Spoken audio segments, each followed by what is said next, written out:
riders, and then you try and get them on board, negotiate how many rounds they're going to ride for. Volver, ¿no? Siempre pecamos por querer volver antes que no por esperar. Entonces, performa pembalap muda Indonesia Veda Ega Pratama kembali menjadi sorotan. Namun bukan sekedar soal kemampuan balapnya, melainkan jurang perbedaan mencolok antara performanya di Red Bull Rockies Cup dan VIM Junior GP yang menguak satu hal penting. Kualitas mesin Honda patut dipertanyakan.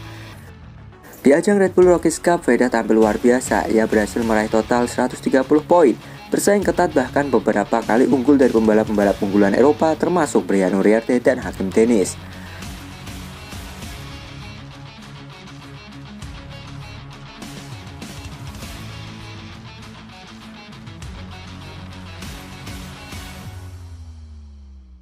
Namun di VIM Junior GP saat menunggangi motor Honda, Veda justru terseok-seok. Hingga saat ini ia baru saja mengumpulkan 22 poin. Selisih yang sangat mencolok yang tak bisa dijelaskan oleh faktor adaptasi atau pengalaman semata.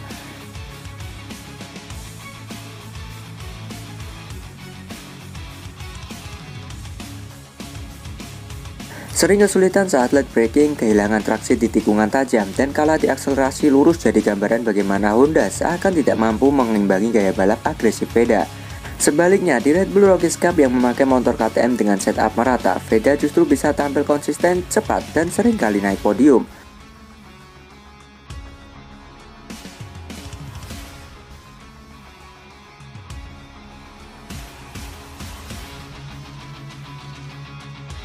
Mesin KTM di Red Bull Rockies Cup dikenal responsif, kuat dalam pengereman, dan cocok untuk pembalap bertipe menyerang seperti Veda. Sementara Honda di VIM Junior GP dianggap tertinggal dalam pengembangan teknis terutama pada sektor akselerasi dan pengereman.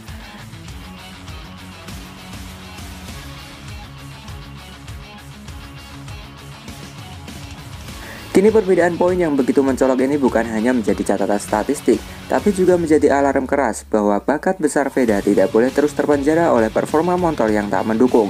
Apakah saatnya Veda mencari pabrikan yang bisa memaksimalkan potensinya?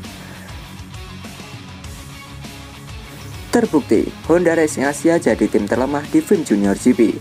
Sudah bukan asumsi, kini fakta di lapangan membuktikan bahwa Honda Tim Asia menjadi tim paling lemah di ajang VIM Junior GP 2024. Bukan hanya dari segi hasil tapi juga dari pengembangan motor yang nyaris stagnan bertahun-tahun. Hingga pertengahan musim, para rider Honda Tim Asia termasuk pembalap muda andalan Indonesia, Veda Ega Pratama, kesulitan bersaing di papan tengah bahkan untuk masuk 10 besar pun jadi perjuangan berat.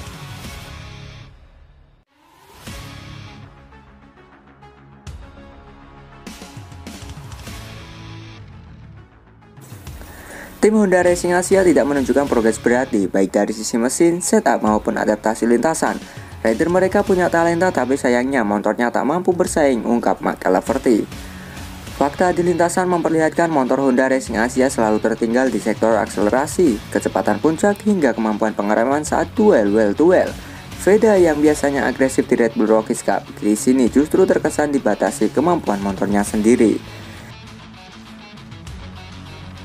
Sementara tim-tim seperti Aspar Junior Team dan Junior Talent Team KTM terus melakukan upgrade, Honda Racing Asia seolah jalan di tempat, mengandalkan sponsor bukan pengembangan performa.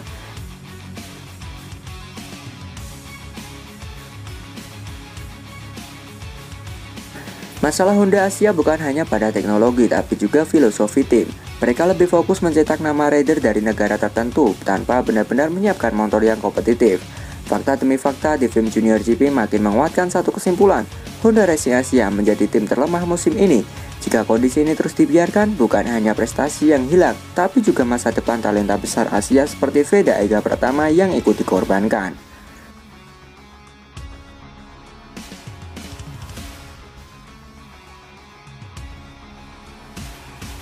Mimpi besar butuh mesin kuat dan sayangnya Honda Racing Asia belum sanggup mewujudkannya.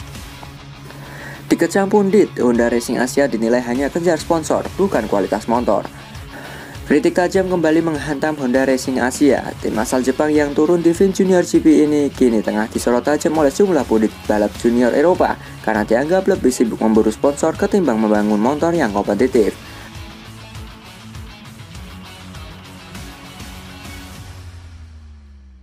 Dalam beberapa musim terakhir, tim ini memang dikenal dengan skema pencitraan regional, mengandalkan pembalap muda dari berbagai negara Asia untuk menarik dukungan sponsor lokal.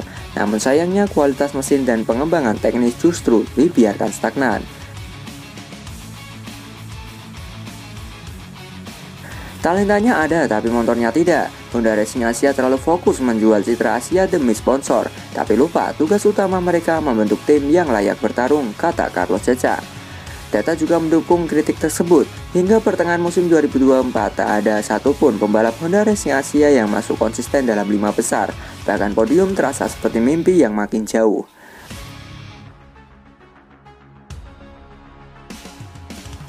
Banyak yang menilai Honda Asia hanya jadi panggung formalitas rider muda Asia, tapi ketika mereka sudah ada di grid, mereka ditinggal sendirian oleh pabrikan tanpa dukungan teknis maksimal, tambah Ceca.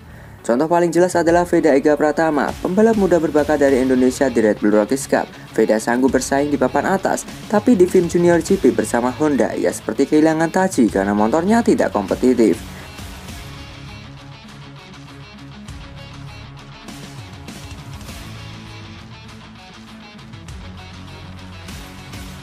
Kini para pundit dan fans mulai bertanya, sampai kapan Honda Racing Asia terus menjadikan sponsor sebagai prioritas, sementara para pembalap muda mereka terpaksa jadi korban sistem yang tak adil.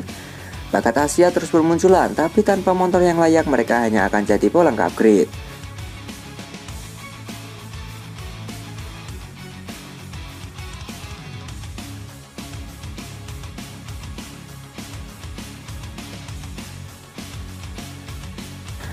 Rider Indonesia selalu dihancurkan Honda, realita pahit di balik nama besar pabrikan.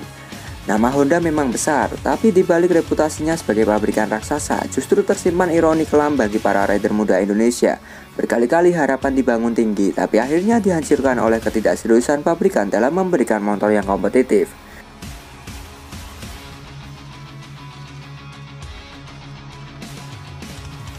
Dari Gary Salim, Andi Gilang, Mario Aji, hingga yang terbaru Veda Ega Pratama, semua punya potensi besar, tetapi satu pola terus berulang.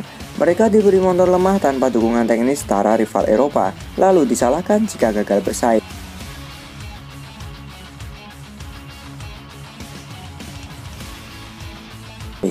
Lihat saja Veda Ega Pratama di Red Bull Rockies Cup yang menggunakan motor dengan spek merata. Veda bersinar, bahkan mampu menantang pembalap Eropa terbaik. Tapi di Vim Junior GP bersama Honda, ia terseok dan tak bisa mengeluarkan potensi terbaiknya.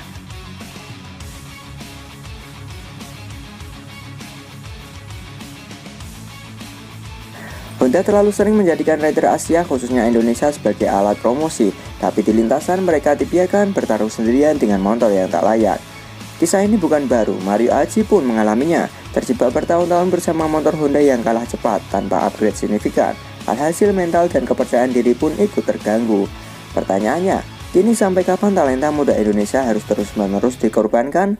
Apakah akan terus menjadi tumbal proyek pabrikan yang tak pernah sungguh-sungguh ingin menang?